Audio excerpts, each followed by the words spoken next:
Thank you, Nisha and Pat. My family took a road trip one summer when I was a child. I was about 4 years old, I think. We were from a small town and we stopped in Fort Worth, which for me was the big city.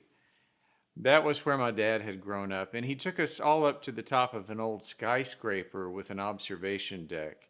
It had this panoramic view of the whole city and the landscape beyond. On the observation deck was something that I had never seen before, one of those coin operated binoculars, big and silver, that was mounted on a post. You could swivel it all around. And so we took turns looking through it, and I was amazed. Everything small and far away was now big and close up. And when my dad finally ran out of loose change, we had to stop. But I was in awe of those binoculars. Felt like I was being transported to a completely different place. And that might have been my first experience with the power of magnification and having a literal change of perspective. From seeing the world in one way to having distant things made clear and close. It was funny then, and I think this still happens whenever people look through one of those binoculars on a skyscraper, but the normal reaction to that is to look through it and say, ooh, ah. And it must have been just a few years later in school when I first looked through a microscope. The teacher had placed a pink flower petal on a slide, and my classmates took turns looking through the microscopic lens. As each of us did, and we saw for the first time the intricate construction of that lovely piece of nature, the delicate textures that looked like an endless sea of fuzzy bumps looking through a microscope, none of us could help ourselves. When it came our turn to look into the microscope, each of us in turn said, ooh, ah. I wonder what it is about magnification that causes that reaction, that response of surprise and wonder and delight. Is it because you've gained a fresh perspective on reality? You've seen things in a whole new way? You've been happily surprised? Sure, all the above. Magnification does that. Now, I'm interested in magnification because I think it explains why a lot of us, and maybe even why most of us, ever think about our spirituality, about what God is like, about our connection with a loving reality that's larger than ourselves. So it's something like curiosity, but it's a whole lot more than that. It's a yearning to discover who we are and why we are. I think our desire for magnification helps explain why we gather together to do good things for others, why we ever give of ourselves, not for our sake, but for the sake of giving. It helps make sense of why we make a bowl of hot soup for a sick friend, or why we collect food or toys for complete strangers, because magnification tells us no one, in the eyes of God, is ever a stranger. So it's looking through a lens to bring distant things closer and to see the details that might be invisible to the naked eye. And it's to exclaim joyfully, ooh, ah. I think it's also the reason that I'm a minister. One thing I will never do is claim to have all the answers or even most of the answers, but I love peering through that lens with you and sharing the discovery of what we find together. And I want to invite others to join us in that, to join us in magnifying and growing and in exploring what it means to be fully human and to love the life that we have been given by God.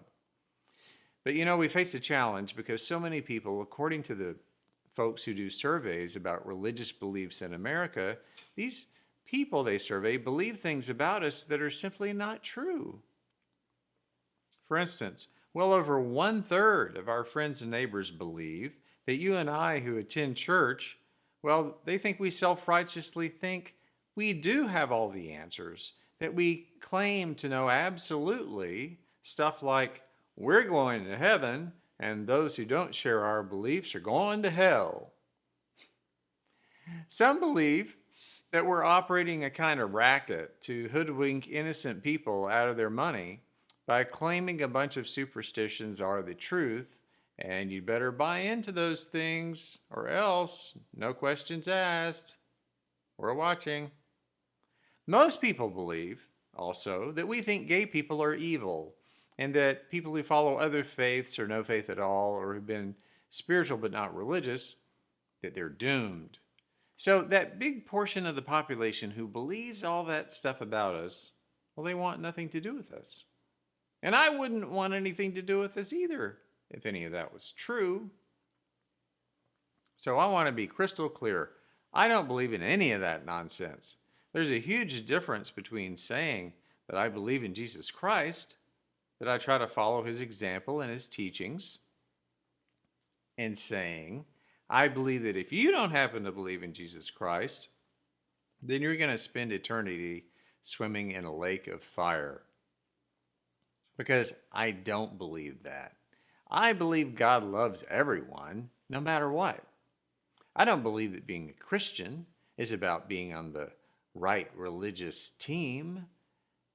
Being a Christian is about doing away with teams by loving and caring and accepting everyone, just like Jesus did.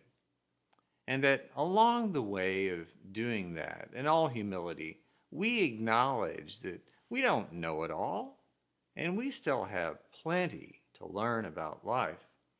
That we're all paddling our canoes down the same river, and that my canoe might be a different color or shape than your canoe, but the river of life is something that everyone has to navigate.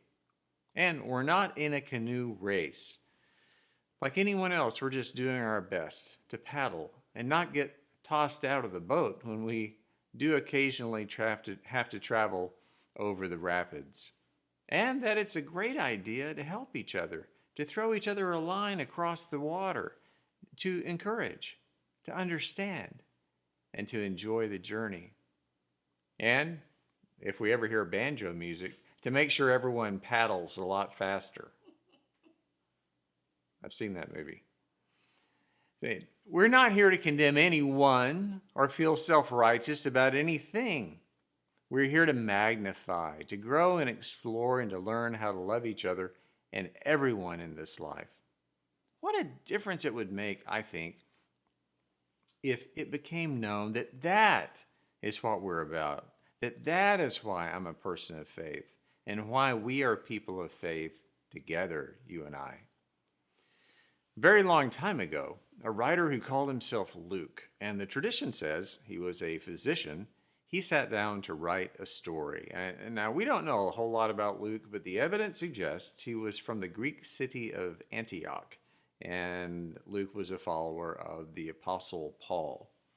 Now, Paul, in all of his letters, and we can assume also in what he told people in person, Paul never focused on the life of Jesus, but on the meaning of Jesus. In a nutshell, Paul's message was that Jesus is like a doorway to understanding just how much God absolutely loves you. But over time, as more and more people began to embrace this new faith, they wanted to go deeper. They wanted to magnify their understanding of who Jesus was, what he said, what he did in his life, and why. So Luke was one of several people who decided to dig down and collect stories and sayings about Jesus and knit them together into some kind of coherent narrative. It'd be a story that would not only tell the who, what, when, and where of Jesus, but most importantly, it would tell the why of Jesus. It's from Luke that we have what I think are the most lovely and poignant of the stories we hear every single Christmas.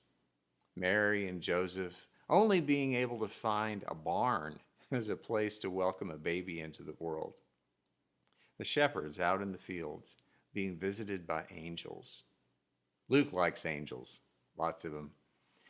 And before we hear those stories, Luke tells us that Mary, when she comes to understand that the child she is carrying is someone who will change the course of human history, Mary breaks out into a song. It's like a Broadway musical, a joyful song that's come to be known as the Magnificat. Magnificat is Latin for magnify, because her song begins with the words, "My soul magnifies the Lord." And that's what Luke is doing for us too. He's magnifying, inviting us to explore deeper. Because if we do, we understand that Mary's song is really an updated version of a much older song, one that was sung under identical circumstances, but centuries before by another expectant mother named Hannah. Hannah was the mother of Samuel. Samuel was famous in his adulthood and revered as the prophet who helped bring into being the very concept of a king whose reign would reflect God's justice, peace, mercy, and love for all people. Now, does that sound familiar?